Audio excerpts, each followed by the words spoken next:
Budha karkā, tātad Merkurs Vēža zīmē, tad Merkūram Vēža zīme nav no labvēlīgākajām. Tiek uzskatīts, ka viņš tur nejūtās īpaši labi, jo mēs atceramies, kad, ja mēs no karaļvalsts viedokļa skatījāmies, tad Saule bija karalis, Mēnesis bija karaliene un Merkurs ir princis. Un parasti bērniem ar vecākiem īpaši attiecības nav tās labākas, ir tādi saspīlējumi. Tad Budha karkas zīmē ļoti jūtas slikti, teiksim tā, ļoti emocionāls pārāk, Attiecīgi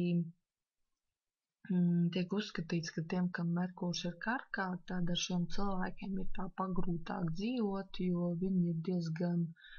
emocionāli, un tā kā Merkurs arī pārvalda ir vata doša, tad attiecīgi, iet tā kā pa viņiem. Un tiek uzskatīts, ka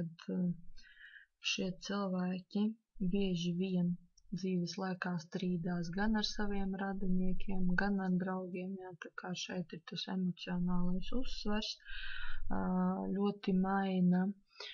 bieži savu dzīves vietu, jo uzskata, viņam kaut kā, viņa tā domā, ka varbūt katra nākamā dzīves vieta varētu būt labāka, ka viņiem varētu tur būt tā kā labāk. Tad pelna iztiku parasti ar kaut kādu komerciālo pārvadājumu tipa veidu, kur tā kā varbūt tikpat labi tā komercija var būt saistīta ar jūras veltēm. Un tiek uzskatīts, ka neskatoties uz to, kad Budha ļoti slikti jūtās karkas zīmē, tomēr cilvēkam veicas biznesā, tā kā tas nav šķērslis materiālajai pasaulē, bet vairāk tieši no vērtību skatījumu skatoties, saistībā ar cilvēkiem, tad šiem cilvēkiem parasti, teiksim, komunikācija notiek diezgan emocionālajā plāksnē, ja tā varētu teikt.